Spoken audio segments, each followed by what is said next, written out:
Yeah, we went into this recruiting season with intentions of taking care of 3 spots first and foremost. Obviously, in every class when you're signing 32 guys, you touch on almost every position. But we wanted to go heavy with O-line, D-line, and our secondary. Feel like we did a really nice job with that. Covered 4 different states with our recruiting class to do it, and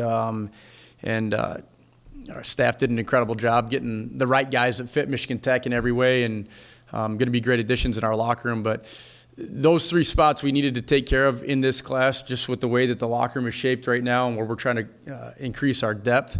So when this, next class graduates in 24, these guys are going to be taking over those spots. So, anyways, feel really good about our class. I know everybody says that same thing at this time of year, but we've got guys that fit who we are culturally, academically, athletically, and overall really happy with the whole deal. We were able to get guys situated in recruiting areas this year, so we had some guys that were able to build relationships with high school coaches or whatever there. One of the things that I think is going to be noticeable on our signing day list is that we're bringing in 4, potentially 5 guys from Arizona. So we were intentional with sending out a couple guys last spring to recruit out there with no D2 football in Arizona or in Southern California there. Obviously, they're willing to travel. So from last spring through signing day, we built some great relationships. We're able to get guys on flights with their families to see exactly what Michigan Tech is all about. So again, whether they're from the UP or Phoenix, Arizona, making sure that they're a fit here in every way and that we're a fit for their families is a crucial part of how we do our recruiting. And so that is probably the most noticeably different thing that we did outside of wanting to hammer, the O-line, D-line, and corner part with this recruiting class. But, so that'll probably be the most noticeable thing for people when they're looking at our list. Yeah, so 2 of our coaches, one of them grew up in Arizona. The other one at his previous stop was doing the spring recruiting out there. So we had some guys with some familiarity of how things work in the spring out there. Arizona is a state that does do spring football for their high school. So there's showcases and workouts that are easily accessible for guys to get to recruit. So we kind of had a heads up on that. Those guys knew the lay of the land and where to go, where not to go, a way to make our week that we spent out there most efficient for our needs. So that part helped. Once you start building those relationships, it doesn't matter where it is. The families have to be bought into everything that Michigan Tech is, and then ultimately get up here on a visit. Recruiting is getting different for everybody, but especially for us, we are not big in the portal.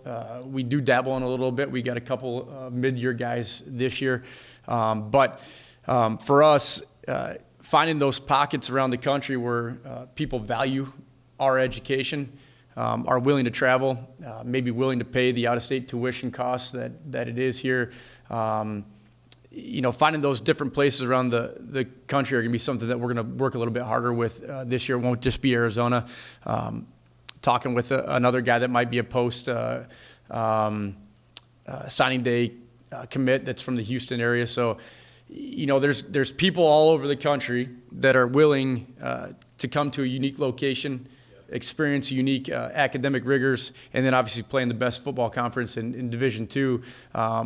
It's our job at that point to go find those people and get them to understand what Michigan Tech's all about. So we're working on that. We choose to approach the recruiting process as an information sharing deal. Every team in our league or anybody that's recruiting against Michigan Tech negatively recruits the location, the snow, how hard the school is, so on and so forth. So all of those things that others would look at as a negative, we embrace that. If you're coming to Michigan Tech, you got to be bought into it. On the weekends that we had guys up in December, there's no snow on the ground. It's raining. The sun's out. It's 45 degrees. We saw every bit of early fall, spring weather in December, which we don't usually get. So we were intentional at that time of telling them that this is not how it usually is, so that they know what they're getting themselves into. So all that stuff that people would make comments like that about where this has got to be a great for. We let them know. We're very upfront with that part of it. We do not hide how hard the school is. And for those teams that are recruiting against us outside of our league, we don't hide that part of it either. That challenge that we face on Saturdays, much like 6 months of 4 feet of snow, you got to be tough to go here. And if they're not embracing every part of that, then they're not a fit here. The UP kids we want to be able to take care of. The same way that we recruit Phoenix or downstate Michigan, Wisconsin, Illinois, whatever it is, just because a kid is from the UP does not mean that he's a fit in our locker room. So, if it's not a position of need, if they don't fit who we are from a culture standpoint in the locker room, if they don't want to battle our academics, just because they're from the UP does not mean we can go get them just so that our signing day class looks good in TV6's news deal or the Mining Gazette, whatever it might be. So we are intentional with that, with the UP guys, the same way we are with anybody else. Whether they're coming from Lake Linden, Iron Mountain, Kingsford, Escanaba, whatever it might be, they go through the same exact recruiting process as everybody else does, and we want to make sure that those guys are ultimately choosing Tech for the right reasons so that we can see them through graduation, not just, get people around the UP excited about our signing day class. So they go through the same process everybody else does.